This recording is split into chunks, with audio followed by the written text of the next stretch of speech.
Ryan Reynolds here from Mint Mobile. I don't know if you knew this, but anyone can get the same premium wireless for $15 a month plan that I've been enjoying. It's not just for celebrities. So do like I did and have one of your assistants switch you to Mint Mobile today. I'm told it's super easy to do at mintmobile.com/switch. Upfront payment of $45 for 3-month plan, equivalent to $15 per month required. Intro rate first 3 months only, then full price plan options available. Taxes and fees extra. See full terms at mintmobile.com. Lowe's knows you take pride in every project. So take on what's next today with a free Select Craftsman hedge trimmer or leaf blower when you buy a 20-volt push mower. That's a $119 value on reliable, high-performance Craftsman tools you trust. For the power to do it all, build, repair, restore, maintain, go with Craftsman. Available at Lowe's. We help. You save. Valid through 5/21. While supplies last. Selection varies by location. From the Fifth Quarter Studio in Madison, Wisconsin, you're listening to High School Hoops with your hosts, Steve Collins and Jake Stager.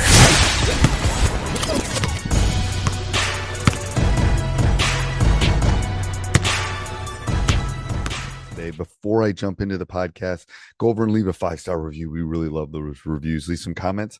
I read all of them, and we would really appreciate that. But before we get started, I definitely want to give a big shout out to our two sponsors. First of all, Dr. Dish, the #1 shooting machine on the market, bar none.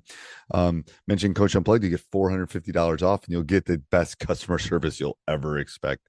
Just mention Coach Collins, and they'll take really good care of you. Also, go over and check out teachhoops.com for coaches who want to get better.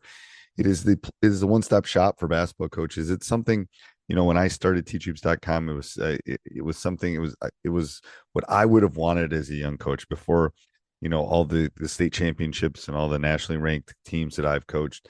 And not to brag, just to kind of tell kind of my journey, I would have killed for this stuff because it would have made my life so much easier. A little bit of everything that you need to become a better basketball coach.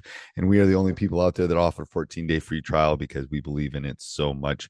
Follow the roadmap, work on your craft, and you get me one-on-one mentoring. So I can't imagine anything better than that. I don't know. Anyway, go over and check it out, and let's head off to the podcast.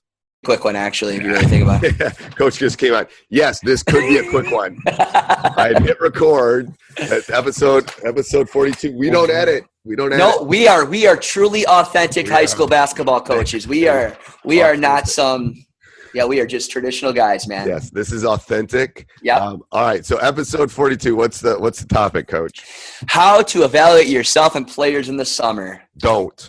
All right. There you go. You're right. No, I think you do. I think first of all, I think you got to look at how the player. Here's what I think you need to do, and we'll see what you think. I think the players need to. When you are evaluating the players, you need to look at their strengths and their weaknesses, how they're interacting in the summer, how they're interacting with less structure. Let's just say less structure than during the regular season.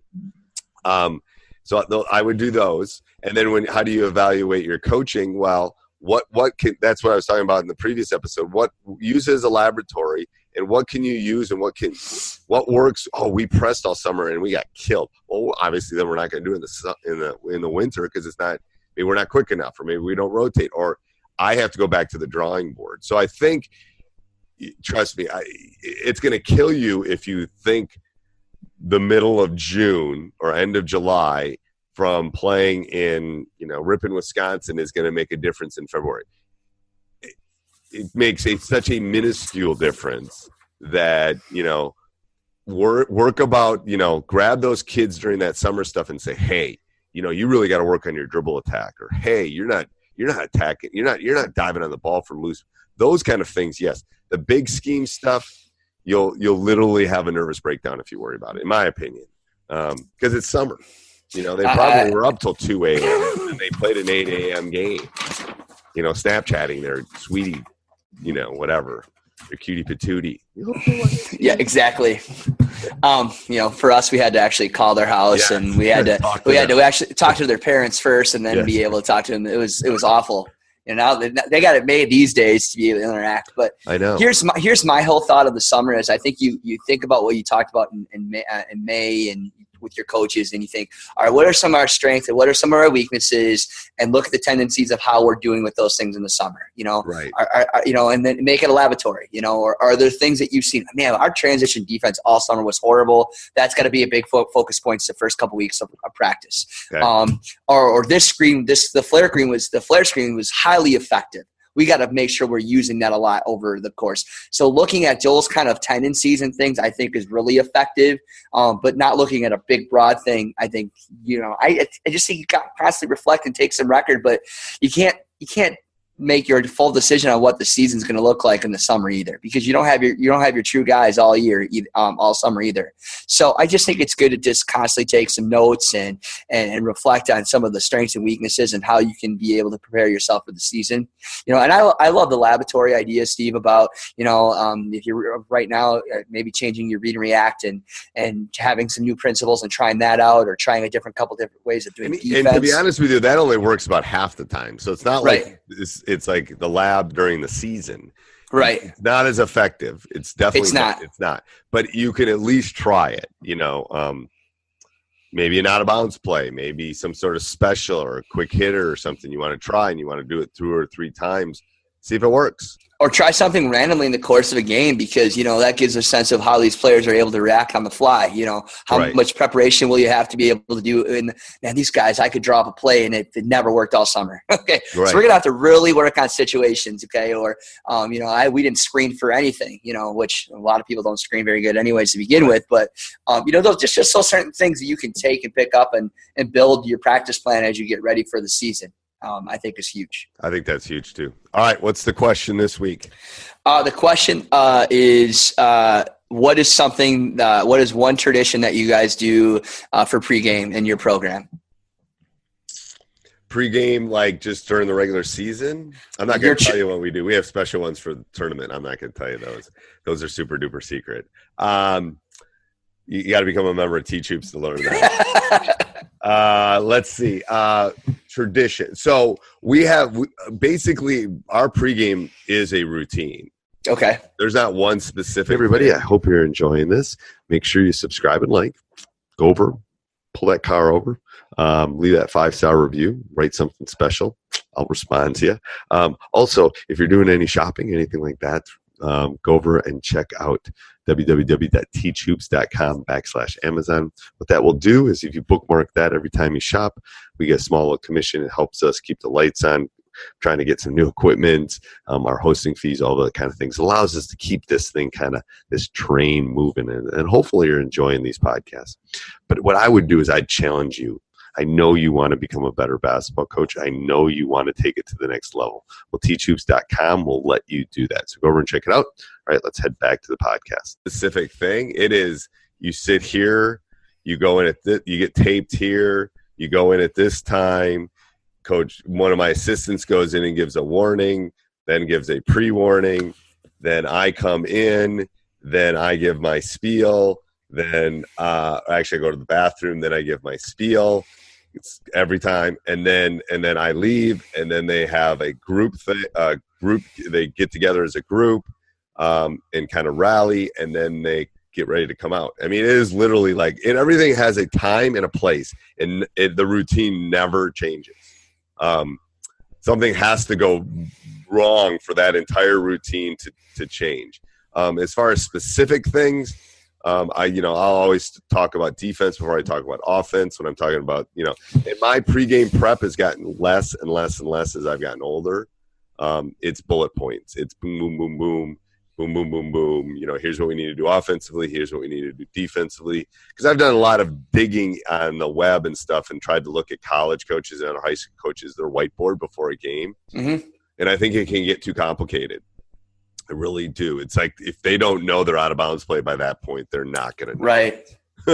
So you can diagram it up, and so maybe it's there when you come in at halftime or something, but it's not going to seep in at that point. It's going to be like, hey, left-handed. He's left-handed. Remember, he's left-handed. Push him right. Push him right. Push him right. Or, those general big. It's got to be whole, not part kind of teaching at that point. One thing that I've done is have a quote of the week, and I've always reflected on that quote of the week before every game. I like that. In the beginning of the season, I pick the quotes, and then by the end of the season, I choose a player to do that. Okay. And sometimes I try to strategically work with that player on choosing a quote that might be something that we're looking for. And sometimes I just kind of go with it because it's their team, you know. And so I think any good quote, you can connect it to any part of your pregame, you know, whether it's about toughness or courage or whatever it is. I mean, It's always basketball related, but I always thought that was kind of a cool thing to do within a pregame warm up, is just constantly going back to that quote. And then I think, you know, kids are repetitive nature, so constantly utilizing that in your practice. So the more meaningful that quote is and reflects on what you're doing is important too. So I just think that's a cool thing. I love that. I love that. We have our 3 points for the week. Okay. So we are always talking about, but I love the quote on top of that, because a quote is something general. And these are like, we gotta get back on defense. We got to stop dribble penetration. We got to close out on. Okay, so like your key points to being successful this week. There's always 3 for every game, and those are and to be honest with you, that's a great idea too. Yeah, that's awesome. Those are always on the board, but those are like if you asked anybody in my locker room at that point, they'd know them already, because we've been talking about them all week. You have to. Yeah, and that's where that repetition thing comes out. But I love the quote as the big rally cry. I always left it up to my manager. I had like a laminator, and they laminated it for me, and they did it every week. And I put it in the locker room, and it changed it. And I changed the scenery every week. You know, like those 3 bullet points are a different quote every week. It doesn't make the game so monotonous. You know, constantly changing your bulletin board. That's another thing, is I constantly was changing my bulletin board and my signage in my locker room. Let's stop on that, because I'm writing down notes. Like, I think this is some good stuff for. Okay. I think that we got some good. I wrote a couple of things down. But this is why people that listen need to continue to network, because through talk of other coaches, look what happens. Yes, more discussion. I got a bunch of ideas for other podcasts, so we'll save that for in season. Sounds great, Coach. All right. Talk to you soon. Bye. Yeah, bye. Hey, everybody. I hope you enjoyed the podcast. Make sure you subscribe and leave a review. We really do appreciate those reviews. Also, make sure you go over and check out teachhoops.com for coaches who want to get better. Videos, handouts, resources. Let me help you come up with that perfect out of bounds play in our one-on-one calls. Let me help you find what you need to take your coaching to the next level and get that winning program. Turn your program around. Let me.